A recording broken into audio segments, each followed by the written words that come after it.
నేను చెప్పిన పాఠంలోనిదే నేను చెప్పిన సారాంశం.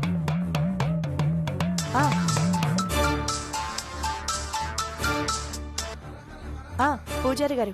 అమ్మా అమ్మా, రాముని గుళ్ళో వదిలేసి వెళ్ళిన ఆవిడ ఇప్పుడు గుళ్ళోనే ఉంది. మీరు వెంటనే బయలుదేరి వస్తే కలవచ్చు. రాము ఎవరబ్బాయో అడగొచ్చమ్మా. అలాగే పూజారి గారు, ఇప్పుడే బయలుదేరి వస్తున్నాను. నేను వచ్చే వరకు ఆవిడ అక్కడే ఉండమని చెప్పండి. సరేనమ్మా. నేను ఇప్పుడే బయలుదేరుతున్నాను. ఆయమ్మా, నేను ఇప్పుడే వస్తాను. మిస్, ఈ లెక్క సరిగ్గా ఉందో లేదో చూసి చెప్పండి. రాము, ఈ లెక్క తర్వాత జీవితంలో భగవంతుడిచ్చిన లెక్క తప్పకుండా ఉండడం కోసం నేను ఇప్పుడు గుడికి వెళ్తున్నాను. పూజారి గారు ఫోన్ చేశారు. మరి మీ అమ్మకి తెలిసిన ఆవిడేమో కానీ అక్కడ ఉన్నారంట. ఆవిని కలవడానికి వెళ్తున్నాను. అన్నీ కుదిరితే నేను మీ అమ్మతోనే వస్తాను. అవునా మిస్? అయితే ఈ రోజు మా అమ్మ వస్తుందన్నమాట. వెళ్ళండి మిస్, త్వరగా వెళ్ళండి. మా అమ్మని తీసుకొచ్చేయండి. నేను మా అమ్మ కోసం వెయిట్ చేస్తూ ఉంటాను. అలాగే. ఆయా, ఈ రోజు మా అమ్మ వస్తుందంట తెలుసా?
దాక్షని, నేను పంతులు గారితో మాట్లాడొస్తాను.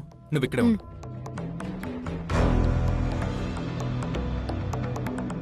పంతులు గారు. నమస్తే బాబు. నమస్కారం.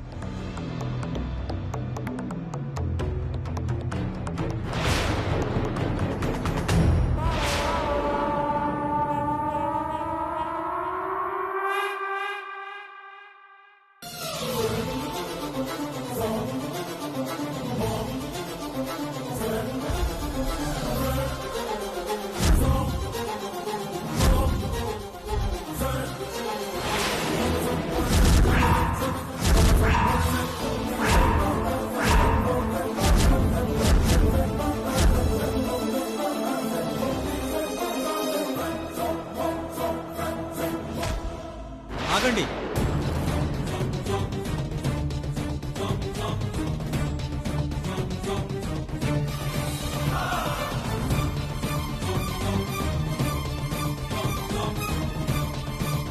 మీరు నా నుంచి తప్పించుకుని వెళ్ళిపోవచ్చు, కానీ దైవ సన్నిధిలో పసిపెట్టిన వదిలేసి వెళ్ళిన నిజం నుంచి మాత్రం తప్పించుకోలేరు. ఆ పాపం మీ మనసును దహించి వేయక మానదు. నిజం ఏనాడైనా ఒకరోజు బయటపడుతుంది. ఇతనిప్పుడు రచ్చ చేస్తే ఆయనకి తెలిసిపోతుంది. ఇప్పుడేం చేయాలి? మిమ్మల్నేనండి అడిగేది. ఎవరా బిడ్డ? పసికందును వదిలివేయాల్సిన అవసరం ఏముంది? మీరేనా ఆ బాబు తల్లి? పంతులు గారు, నేను కాదు అని చెప్తుంటే ఎందుకని నన్ను ఇలా వేధించుకుని తింటున్నారు? నేను మిమ్మల్ని వేధించుకుని తినడం లేదమ్మా. అమ్మ కావాలని ఆరాటపడుతున్నా ఆ బిడ్డ ఆవేదన అర్థం చేసుకోమంటున్నా. సరే పంతులు గారు, ఇలా రండి, మీకంతా అర్థమయ్యేలా చెప్తాను. రండి.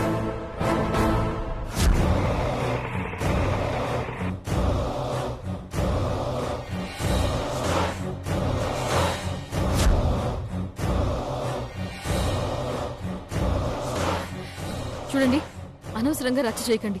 మీరు ఎవరినో చూసి నేననుకుని భ్రమపడుతున్నారు. లేదమ్మా, 7 ఏళ్ల క్రితం గుడిలో పసికందిని వదిలిపెట్టి వెళ్ళింది మీరేనని ఘంటాపదంగా చెప్పగలరు. ఎందుకమ్మా మీరు తప్పించుకోవాలని చూస్తున్నారు? ఇప్పుడిప్పుడే ఎదుగుతున్న అబ్బాయికి కన్నవాళ్ళెవరో తెలుసుకునే అవకాశాన్ని సమాధి చేయాలని ఎందుకు చూస్తున్నారు? ఇక లాభం లేదు. ఏదో ఒక డ్రామా ఆడి ఇతని నుంచి తప్పించుకోవాలి.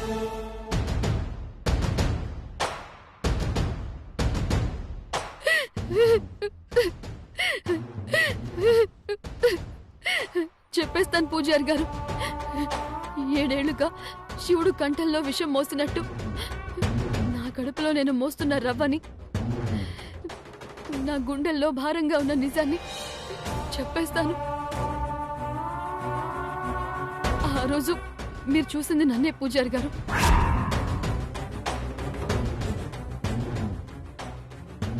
నేనే ఆవేశంలో నా కన్న బిడ్డని గుళ్ళో వదిలేసి వెళ్ళాను. నా భర్తతో జరిగిన గొడవ వల్ల ఆయన మీదున్న కోపంతో బిడ్డనలా దైవ సన్నిధిలో వదిలేసి వెళ్ళాను. అప్పటి నుంచి నా బిడ్డని దూరం చేసుకున్నందుకు నాలో నేను కుమిలిపోతూనే ఉన్నాను. నా తలరాత ఇంతే అని సరిపెట్టుకుంటూ వస్తున్నాను. ఇక నుంచి మీరు తప్పు చేశానన్న భావాన్ని మీ గుండెల్లో మోయాల్సిన అవసరం లేదమ్మా. మీరు గుడిలో వదిలేసిన బాబు అనాథాశ్రమంలో పెరుగుతున్నాడు. ఆ విషయం మీతో మాట్లాడి మీ బిడ్డను మీకు అప్పగించడానికి ఆశ్రమంలో టీచర్ గారు వస్తున్నారమ్మా.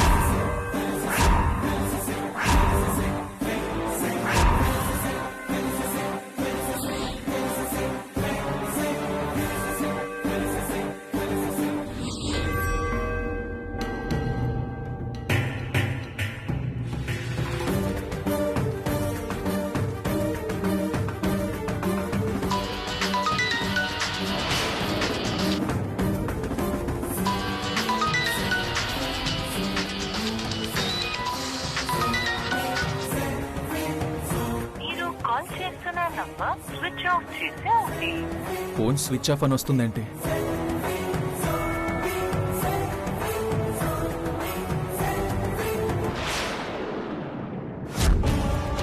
సీతకొస్తుందా? ఈయన దగ్గర తప్పించుకోవడానికి నా నోటికొచ్చినట్టు అగ్గి అడ్డంగా ఇరుక్కుపోయానేంటి? ఈ రోజు మీ కొడుకుని మీరు ఇంటికి తీసుకెళ్లొచ్చమ్మా. మీ పిల్లాడు కూడా మీరు దొరికినందుకు సంతోషిస్తాడు. అవునవును, ఎప్పుడో దూరమైన తల్లి బిడ్డల్ని కలుపుతున్నందుకు దేవుడు మిమ్మల్ని మీ కుటుంబాన్ని చల్లగా చూడాలి.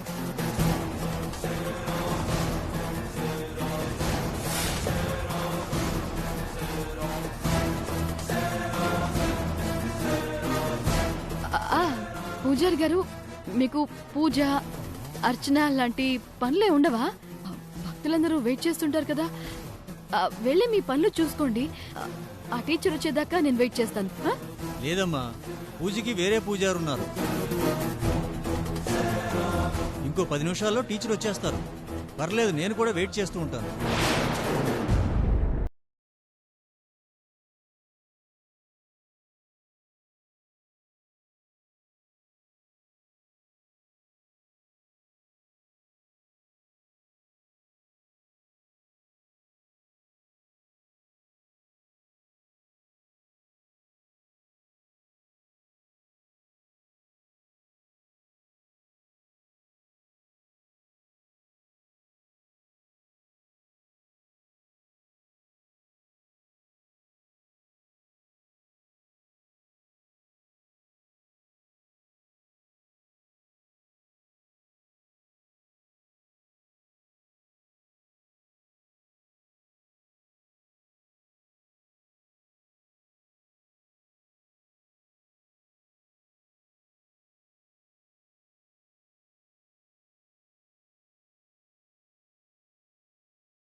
వదినా, ఇప్పుడే వస్తున్నావా?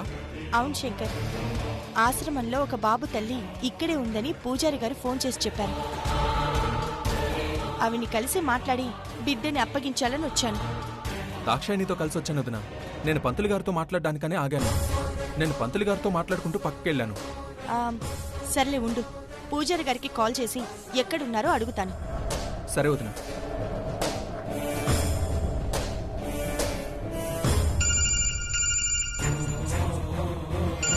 ఇదిగోండమ్మా, టీచర్ గారు వచ్చినట్టున్నారు. ఆవిడే ఫోన్ చేస్తున్నారు. వచ్చారా అమ్మా? వచ్చాను పూజారి గారు. మీరెక్కడున్నారు? గుడికి ఉత్తర భాగాన ఉన్నానమ్మా. బాబు తల్లి కూడా నాతోనే ఉంది. రండి. నేను ఇప్పుడే వస్తున్నాను. వస్తున్నారమ్మా. శంకర్ అటువైపు ఉన్నారట, పద వెళ్దాం. సరే వదిన.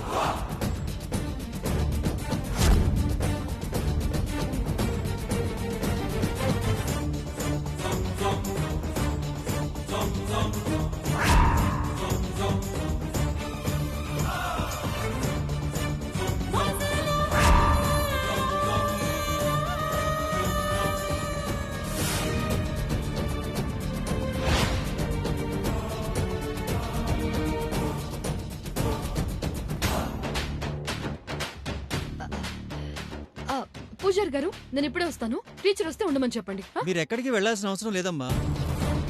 ఉండండి, ఆవిడ గుడి ప్రాంగణంలోనే ఉన్నారు.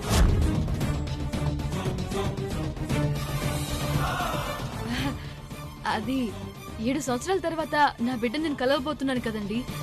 దేవుడికి దండం పెట్టుకుని గుడి చుట్టూ ప్రదక్షిణలు చేసొస్తాను, సరేనా? అయ్యో, ఇంత దాగుండి ఇప్పుడేంటమ్మా? టీచర్తో మాట్లాడాక నేనే స్వయంగా మీ పేరు మీద, మీ బిడ్డ పేరు మీద అర్చన చేస్తాను. ఇక్కడ నుండి నేరుగా ఆశ్రమానికి వెళ్ళి మీ కొడుకుని తీసుకుని మీరు వెళ్ళవచ్చు. నా ప్రాణానికి జలగలా తగులుకున్నా వెంటయ్యా బాబు.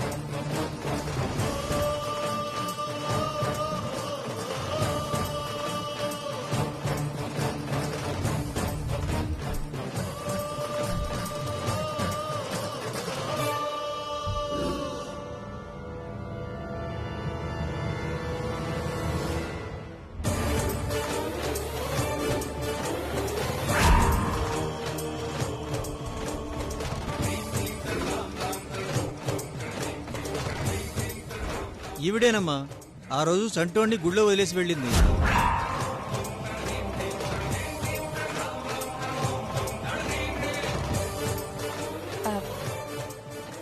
ఏమండి, ఒకసారి ఇలా తిరగండి.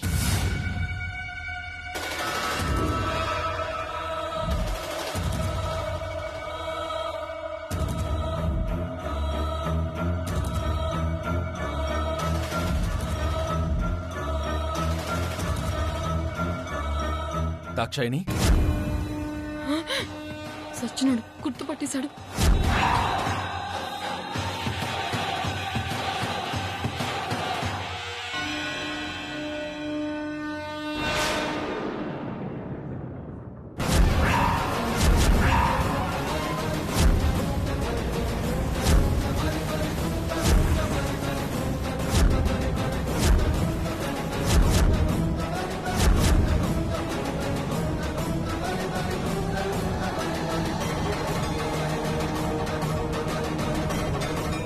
ఏడేళ్ల క్రితం శ్రావణ శుక్రవారం నాడు బిడ్డని వదిలేసి వెళ్ళిపోతుంటే నేను చూసింది ఈవిడేనమ్మా. ఈవిడ మీకు తెలుసా?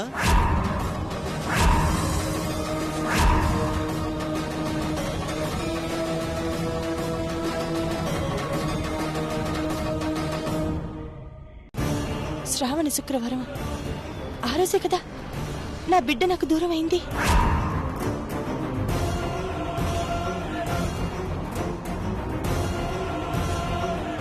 దాక్షాయిని, నిజం చెప్పు, నా బిడ్డని నేను పోగొట్టుకున్న రోజే నువ్వు ఒక పసికందుని గుళ్ళో వదిలేసి వెళ్ళడం ఏంటి? నీ మౌనం కాదు దాక్షాయిని నాకు కావాల్సింది, సమాధానం. ఎవరా బిడ్డ? ఎందుకు వదిలేశావు? చెప్పు.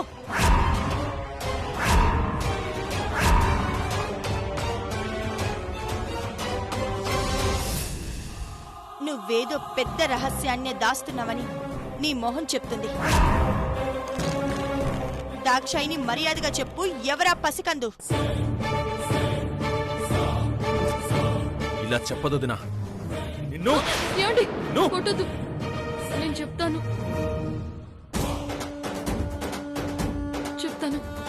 చెప్పు. అక్క, ఇంట్లో నువ్వు మా మీద చూపించే పెత్తనం నాకు సరస్వతికి నచ్చలేదు. బాధ్యత పేరుతో మా మీద నువ్వు చలాయించే అధికారం మాకు మింగుడు పడలేదు. నీ మాట వింటున్నట్టే ఉండి నీ మీద కోపం పెంచుకున్నా. పైగా సరస్వతికి అబార్షన్ కావడానికి నువ్వే కారణమని తను బలంగా నమ్మి నీ మీద కక్ష పెంచుకుంది. అందుకు ప్రతీకారంగా నువ్వు కూడా జీవితాంతం కుమిలిపోయేలా చేయాలనుకుని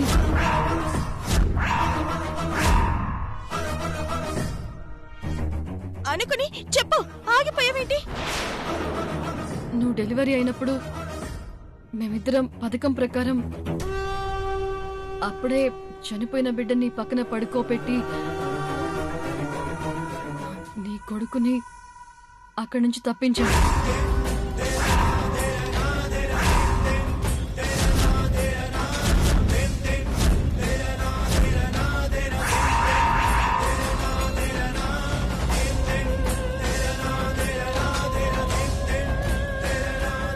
ఆ బిడ్డని నేను గుళ్ళో వదిలేశాను.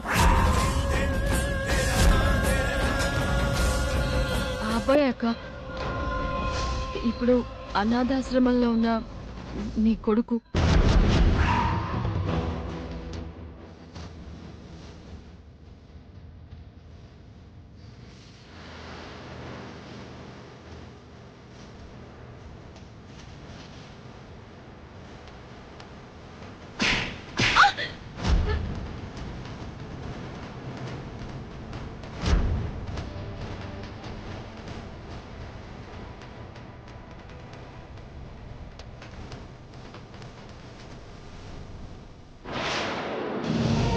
ఒక ఆడదాని వయ్యండి, అది నా తోడి కొడలు వయ్యండి, ఇలాంటి నీచమైన పని చేయడానికి సిగ్గులేదా నీకు? నా బిడ్డ నిజంగానే చనిపోయాడనుకుని ఇన్నాళ్ళు ఎంత గుండె కోత అనుభవించానో.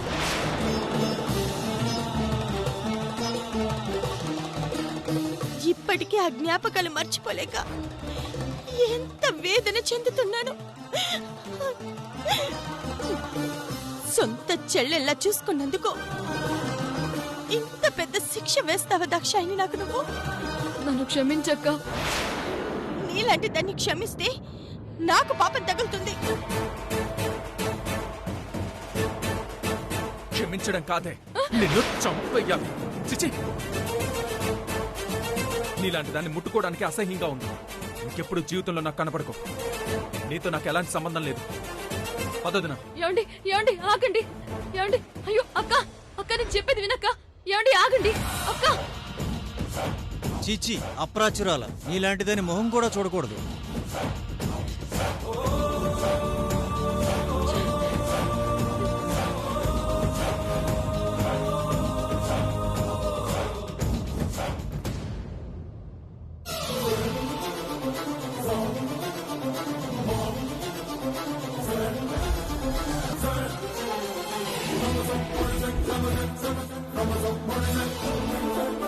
ఇప్పుడు నాకు వచ్చిన ఊహే జరగబోతుందా? అమ్మో.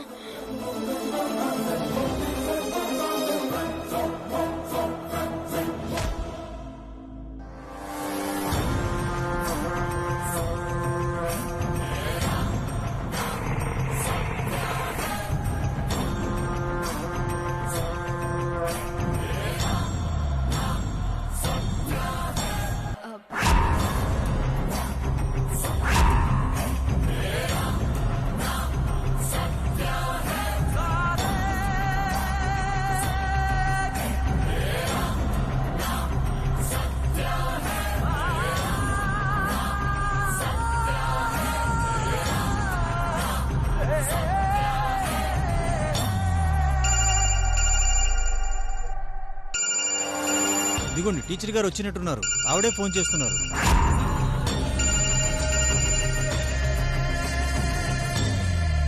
వచ్చారమ్మా? వచ్చేసాను పూజారి గారు.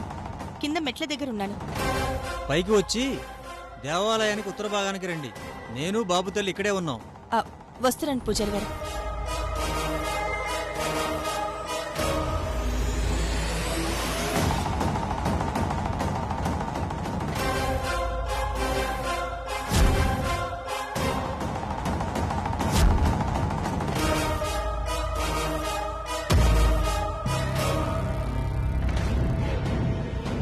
సీతకొచ్చి నన్ను చూసేలోపు ఏదో ఒకటి చెయ్యాలి. పంతులు గారు, టీచర్ గారు ఎక్కడున్నారండి? మెట్ల కింద ఉన్నారండి. పదండి, ఎదురు వెళ్దాం. పదండి.